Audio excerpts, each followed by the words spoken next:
It's Bullseye. I'm Jesse Thorn. It's almost like a Hallmark movie. Laurie Kilmartin's dad died of lung cancer in 2014. He was 83 years old.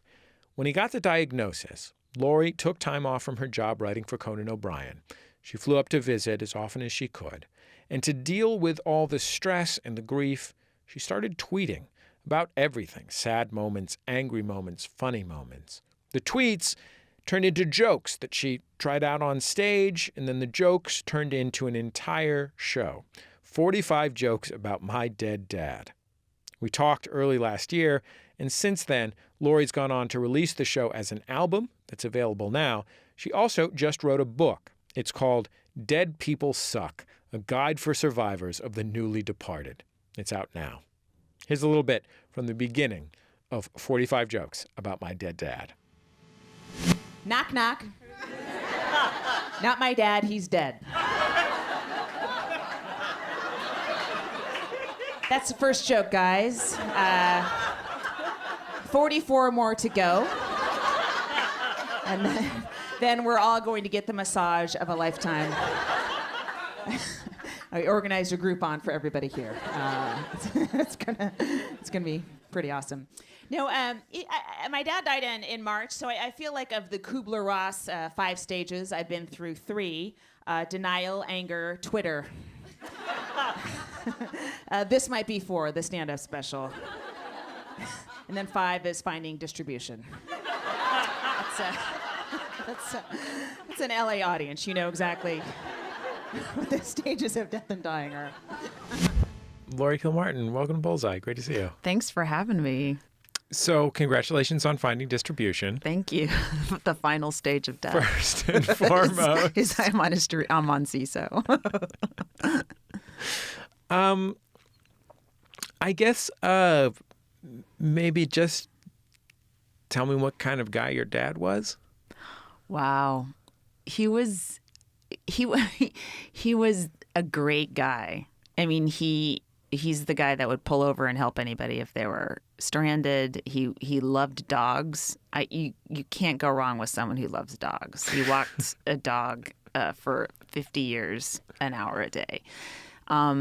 He was a very supportive dad. It's weird because there's like the dad I know, and then there's the letter to the editor's dad, who was very conservative. And, if you just read that, you'd be like, gee, God, it would be the kind of guy I would be angry at on Twitter, if I read that. But then I know my dad, he loved me, and he was a great family man, and very Catholic, and believed very much in going to mass and all that stuff, and very, very loving. What did your parents think about you and your sister, who seemed to have a lot of investment in being funny? I think they laughed mostly, and most of the time the butt of the joke is my mom, because she just can't stop crossing boundaries, and you just can't stop pointing it out. She's like the Donald Trump of the family, where it's so ridiculous you just can't let it slide. And my dad was sometimes a butt of the joke just for being, he was from Kansas and he didn't get a lot of references, and he pronounced things oddly, Elizabethan. I'll never get that out of my head. So we'd make fun of him a little bit, but it was mostly my sister and I aiming at my mother. You're pretty brutal to your mom in this. She comedy deserves special. every single joke. And the stuff I'm working on now is even meaner and even more satisfying to me. I mean, you're like totally relentless. And you were, when you were sending tweets about your father's death. Yeah. 30% of them were at the expense of your mother. Well, it's, I think this is probably how a lot of people handle death. But, while we're trying to have these intimate moments with our dad, my mom's obsession with cleaning and wiping the table off and asking us to move something was infuriating. And I know that's just how she was processing it or not processing it. But, yeah, we could, you can't let that go. Did you and your dad live in the same general place when you found out he was sick? Both in California, yeah. Me in Southern California, and he was in the Bay Area. And so I started flying up a lot, a lot on the weekends and hanging out. And I called him all the time. I recorded all of our conversations. I have tons of audio of my dad, and he's a major artist on my iTunes. So sometimes I'll just play our phone calls just to hear his voice. Like what kind of phone call? Just What has the most stars? There's one where this is actually recording from before he got sick, and his voice sounds younger too. It's interesting. The most audio I have of my dad, his voice is, he's 83 and he's dying, and it's a different voice. And then I have a couple where he's in his 60s or 70s, and he sounds really young. He's talking about being in Korea or growing up in Topeka, and the bootlegger's daughter, her name was Juanita, and all these kind of stories. From when he was a kid. And then the second half are just me calling up and asking him how much he weighs, why isn't he eating more, and just a lot of me nagging him. My parents are both in their 70s, and they're very, very hearty people. But my dad got kind of sick recently. I didn't even hear about it till afterwards, and it wasn't life-threatening, but I don't think I've ever felt so vividly the geographic distance of this choice that I had made to leave home. Like that I had decided, I grew up also in the Bay Area, and I had decided to move to Los Angeles, to work and live. And the second my parents became vulnerable, I was like, oh, wow, I sure picked that. Yeah. Did you have that feeling? Yeah. But it would have been worse if I'd been mostly based in New York. This way I was just one Southwest flight away. I made that trip a lot. And but yeah, definitely I wish I'd have been there, been able to help him, just drive him around to doctor appointments and stuff like that. I tried not to miss too much, but obviously I missed a lot. How did you find out he was sick? Well, it's weird. There's this point when they go from in their 70s to their 80s where they become elderly. And I guess my dad just seemed like a regular dad for a long time. And then you go, wow, he passed that barrier, I guess. And now he's elderly. And then I heard, he wasn't doing well, but he's, one of those guys that would never go to the doctor and felt he was fine because he worked out all the time. And so I was just hoping something really horrible wasn't going on. And then I was on the road and working in Austin. And then I heard that he had been hospitalized and they found lung cancer. Did somebody call you? Or? Yeah, my mom did, yeah. Yeah. He was walking the dog and I guess there was a blood clot moving up his arm, and his arm had swollen, terribly, and he wanted to make sure he walked the dog first. So my mom and I was on the phone yelling at him, "Dad, go to the hospital." He's like, "I'm just going to go up the block and back. She's got to pee." And so we yelled at him and got him. I was yelling at him from Texas, and my mom was trying to get him in the car. She was like following him in the car while he was walking the dog. And they got him into the hospital. And I guess the clot was part of, it had something to do with the lung cancer. And, if they hadn't got him there, within minutes, he would have been, he might have died or something like that. So it's funny that you were on the road when that happened.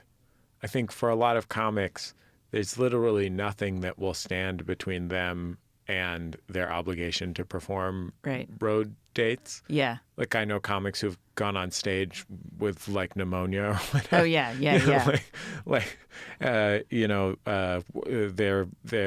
They get hit by a car and they're like, okay, I got to do my 45 and then I can get over to the adrenaline covers up so much, of being on stage, and then it hits you when you get off stage. Yeah, it was a Saturday that I found out that he was in the hospital, and I had 2 shows that night, so I wasn't leaving. I mean, he also wasn't in danger. Once he was hospitalized, he wasn't in danger of dying that day. So, as soon as I had 2 Saturdays and a Sunday, and then I went and visited him. What was it like to go on stage and do material about the relative size of your boyfriend's business or whatever. And when like 4 hours earlier, especially for that like the late show where everyone's drunk, when you had just had this just totally gobsmacking thing happen. Pretty easy. I was already talking about my dad seeming elderly. I think I had a couple jokes about that. So, I was already doing that stuff. Yeah, I wasn't, it was weird. I was not worried about him because he was really healthy. And I only worried about him when he went into hospice, really. I mean, I was just, I couldn't believe he would die. Not yet. No way. He's going to be one of those guys that lives to be 100. That's what I was really convinced about. So I don't know. I wasn't as worried as I should have been.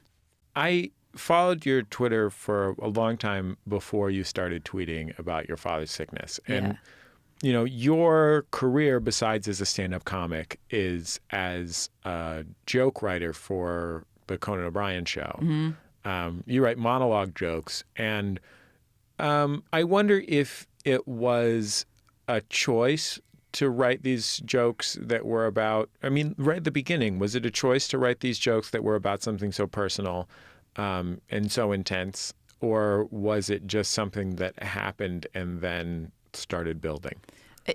I think it happened and started building. It's weird. I was gonna, I'm from the Bay Area, so there's a million places I could go up and perform, but I didn't want to leave my dad, his bedside when he was in hospice. So I just started tweeting stuff I probably would have tried that night at an open mic or something. I feel like the stakes of your work were relatively high because you have a kid and are a single parent, and you had this long career as a stand-up comic, mm-hmm. but that's a job that you couldn't necessarily do, at least enough to support yourself fully when you have a school-age kid that you're responsible for. Yeah. And this was like your first big professional job doing this other thing, writing jokes. Yeah, I'd had some smaller writing jobs, but this is like the big one. This was like the one where it was paid your bills, right? And I wanted to lead my own obituary. Yeah. Conan Ryder dies. Don't put my name in it. You don't need that. Yeah. But it must have been scary, as lovely as everyone at the Conan show is, and they're unusually lovely for such a difficult, challenging show business situation as making a daily show. But, there must have just been this feeling like, oh, wow, like this is the most important thing in the world, that my father is sick. Yeah. I have the other most important thing in the world. I'm responsible for my child. Yeah. Almost solely responsible for my child. And I also have this job that's like the best job that I could have of this, and the first one I've ever had, and I don't know what gets you fired from it. Yeah, I initially was trying to write monologue jokes while I was taking care of my dad. I was like, this would just be like working from home, and I just couldn't. I think I sent in 3 and then disappeared. Again, without saying, hey, I'm not going to write any more jokes. I kept I kept feeling guilty that I wasn't writing monologue jokes.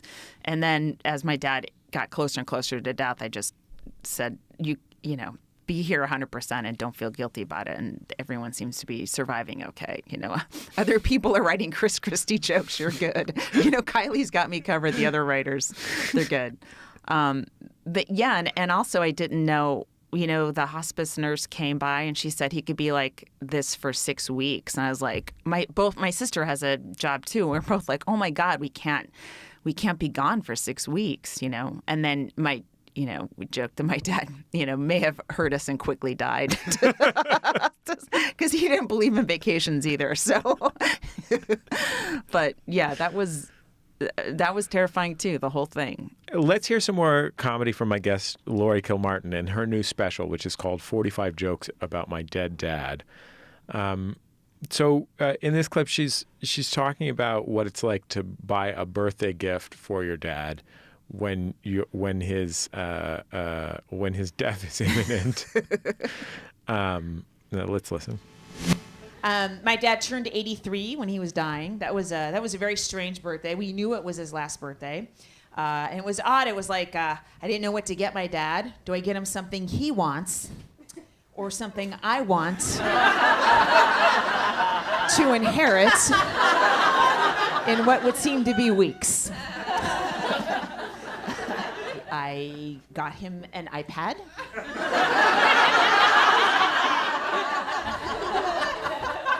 That's what every old person wants, is to learn new technology when they're dying.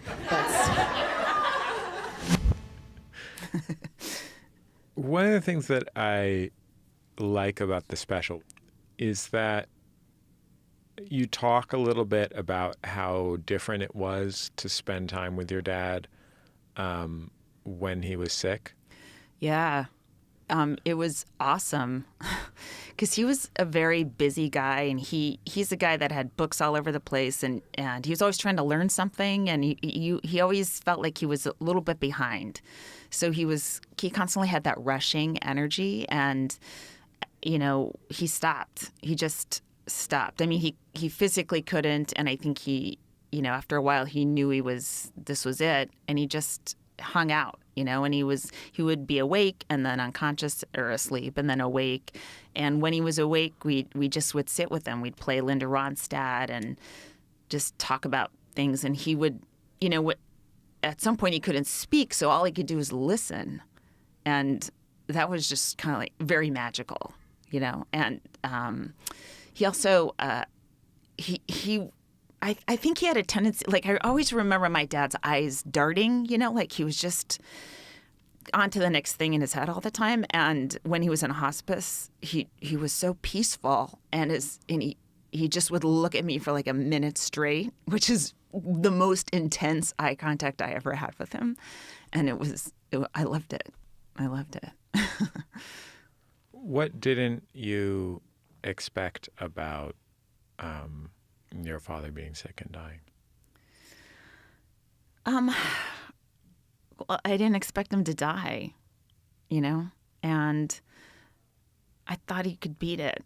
And I guess we're sort of fed the story about cancer, like you can beat it if you really fight it. And my dad's, he was going to fight it. He was a war veteran, and he was healthy, and he was going to fight it. And I didn't think he was going to die, and I didn't. I've been lucky in that was my first big death. I hadn't had a really impactful death before that, which is, I'm lucky to have lived that life. But to that absence is striking. And I guess I remember going into his office after he was gone, and before, like his den, his home office, just realizing, these pencils, no, he's never going to write with these pencils again. That's his toothbrush. That's and it all the objects that he's never going to touch again, and they all felt very still. And before, they felt like they were moving. Like he would be picking up his toothbrush tomorrow, he'd be writing tomorrow, and now they wouldn't be moved again unless we just collected them to throw them away. It's funny that you say that your mom spent this time, cleaning and straightening up, and that was her way of dealing with it or not dealing with it. Mm-hmm.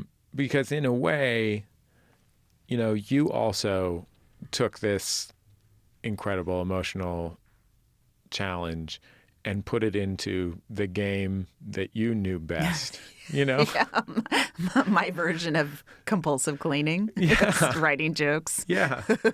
Probably. I mean, one of the things about a joke is it's like it has a structure that is like, if you're good at writing them, mm-hmm. which you are, there's this structure that and it's like a path towards a satisfying conclusion. Yeah. And especially in front of an audience or even on Twitter where you count those, I call them star points. Yeah. They're hearts now. Hearts, yeah. But, you're like, old school. Yeah, you're like, you're tracking that, like, and you're like, yes, this machine I built worked. Yes, this one killed. Yeah. Yeah. I mean, that is like that's your version of what your mom was doing. You're totally right. You're right. Although, yeah, I mean, we have this one piece of hospice video where my sister and I are sitting next to my dad, and she asked my dad, what do you want your grandchildren to know? And my dad was sort of, I look at that video and I'm like, did he just realize then that he's dying? It was very awkward, and yet we wanted to hear what he had to say. And then he was about to talk, and it was hard for him to talk. And then my mom just bursts into the frame and starts picking up like a candy wrapper that's on the ground in front of my dad on the carpet. And she just ruins it. She ruined this moment. And that's what she did. She just ruined a lot of poignant moments. And so she does it so much that almost becomes poignant. Like that's her job in the family, is to not notice emotions and not feel any kind of tension in the air, and just come in and crash into it. What did you do with your son this whole time? Your son was now, 9 or 10, right? He's 10, yeah. So he was 7 or 8. He came up for a couple days, and my sister brought her kids down who were around the same age. And, they were just hanging around Grandpa. And it was the first couple of days of my dad's hospice, so he could still talk and enjoy them. And it was just sort of, it felt like a Christmas or something, where everyone was gathered together. And then they both left on the same day. I think my son's father came up and took him back, and or I flew him back. I can't remember how I got him back down to LA, but I did. And my sister's husband took her kids back. And then it was just the four of us. It was my sister, me, my mom, and dad, like the original 4 of the family, the original members of the band. And it was pretty sweet. Like the X-Men in the yellow suits. If I understood comic books and paid attention. I think I got that right. Oh, please don't send me tweets about it. Please don't send me tweets about it. Oh, man. Sounds like a disaster in the making. Let's hear some more comedy from my guest, Laurie Kilmartin. Her new special is about the time she spent with her father as he was sick and eventually died. In this clip, she's talking about her dad's funeral, and she said that this must be a real thing because it's too specific not to be a real thing, that his funeral got bumped. Totally real. Yeah, it was supposed to be on Sunday, and then somebody else had died a couple days after my dad, but they were going to have a bigger funeral, and so we got bumped till Monday. Let's take a listen. So we had to do the Monday funeral. And I don't know if you know this. Funerals are like stand-up comedy. It's impossible to get people to come to the Monday show.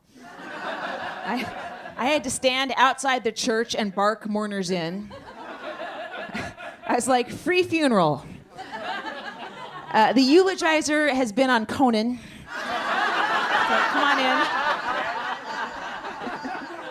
in. If you pretend you're Catholic, there's one free drink.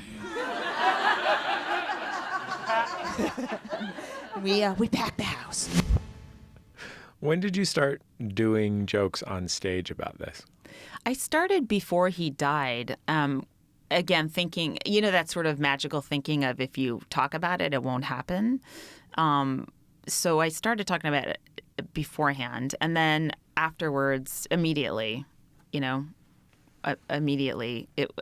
was almost the part of the changeover when you go from having both your parents alive to having one of them gone is getting used to saying they're dead and getting used to using the past tense and saying dad was instead of dad is. And the sooner I could do that in a joke, the better, And it's weird. I think jokes started working better when he was dead, because when he was alive, I think now when I look back on it, the audience was like, why are you on stage? Go home. Why are you telling us this joke? Like, I think the crowd knew the outcome more than I did. And after he was dead, of course, there's no place for me to go and I should be on stage. And I think that helped a lot of the jokes that I had earlier. I just kind of switched verb tenses a little bit. They worked a little bit better after he was gone. There's this thing about stand-up comedy, which is that it is a very delicate balance where you have to give the audience enough comfort Yeah. to know that they're in a secure place. And Yeah. that includes emotionally and the whole 9 yards in order to upset the apple cart and have them enjoy it. And I imagine it must have been hard to figure out what that was. Yeah. For a time I thought, the audience doesn't want to hear this stuff, and I like working regular comedy clubs and trying to get away with as much as I can. I don't want to like it necessarily, which is weird because this audience that I did the special for was like, hey, it's called 45 Jokes About My Dead Dad, and I wanted to warn everyone because I was tired of walkouts and people getting angry or upset. But that's my goal, is to be able to follow genital material with cancer jokes. Like that's, they're in a way they're equal human experiences, right? Stand-up comedy mostly is about you as the comic and your personal voice and personal experiences. And your father dying couldn't be more essential to that. It's one of the most important things that will happen in your life. Mm-hmm. It's also something that happened to your father even more than it happened to you, and it happened to your family as much as it happened to you. And I wonder how you thought about the fact that this was also someone else's experience, and your job your job is public. Like being a memoirist, you have to decide what to write in the book. I know. Because, I guess before my dad died, if you Googled his name, his resume, his engineering resume would come up, and that might be it. And then the other guys with his names in Yonkers or whatever.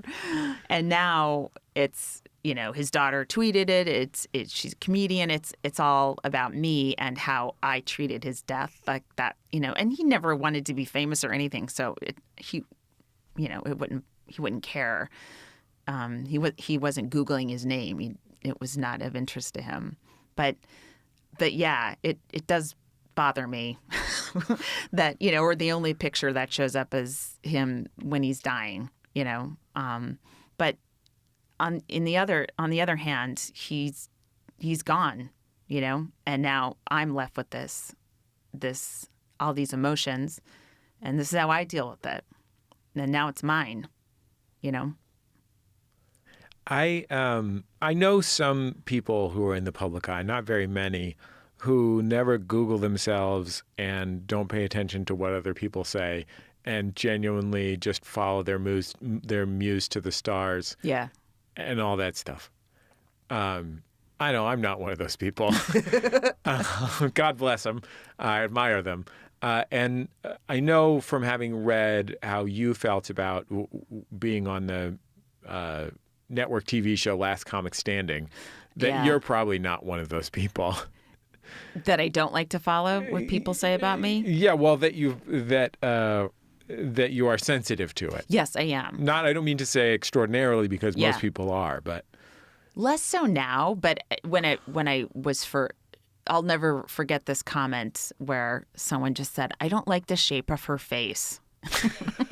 Which there's really nothing I can do about that. Like I can't get a face job. I can't do anything about that. That's it's so strange that people do that and they think you wouldn't read it. But one of the things of putting something so intimate out into the public is that that it will come back. And I imagine that, most people aren't monsters. I imagine that the reaction was mostly, wow, I'm sad you're going through this difficult thing. I've had an experience like that, and it's tough, and I support you type reaction. But that when you do that, you are opening the door to reactions. Yeah. And I'm mostly worried, like, if someone says, "Oh, you're exploiting your dad for money," like, I'm not. Right now I'm $26,000 in the hole. I might break even. Maybe I'll make money off of it later. I don't know, but it's definitely that's not why I did it. And I paid for it myself, thinking, "Oh, I'll just put it on YouTube and maybe get some." I was willing to lose that money just to get it out there artistically. There's a joke in the special, or an anecdote in the special, that I really like, which is you saying that while your father was on his deathbed, he had collected a list of friends' dogs to say hello to in heaven. Yeah. Well, all of his friends. Yeah, go ahead. Sorry. No, go ahead. Well, all of his friends are dog park friends. He knows like a couple engineers, a couple priests, and then everyone else is dog park people. And the dog park people came out. Like, we had family members that couldn't stop by, but the dog people were there in full force. And some people couldn't handle it, but the people that could were wonderful. And the dog people, that's everyone thinks their dog is going to heaven, and they assume my dad would too. And he could see all of his Pepsis. He's had several Labradors named Pepsi, and they're all waiting for him. That's what he thought. And so he was more than happy to take their messages to their dogs. You talk in the special about your father writing checks for the collection plate, Yeah. Leaving them on the dining room table, and you writing in the memo section, pedophile defense fund. And I guess I wonder if when you think of your dad now, you think of him being in heaven. I don't know that I believe I definitely don't believe the Catholic version of heaven or the Christian version of heaven, but I do believe, I don't know who said this quote, not only like the universe is stranger than we can even think. I do believe that I'll see him again or sense him again, Which of all these jokes that you wrote on Twitter was your favorite?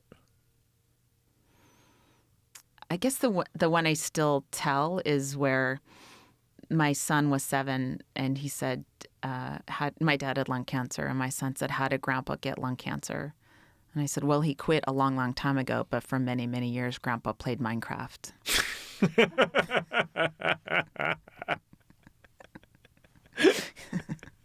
It was an amazing 10-minute deterrent, and then my son was willing to die of lung cancer.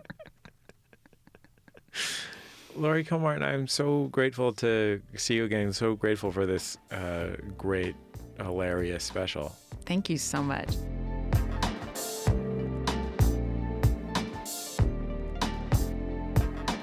Laurie Kilmartin, ladies and gentlemen. Her album 45 Jokes About My Dead Dad is available to stream and download. Give it a listen. Her book, Dead People Suck, is available in bookstores now.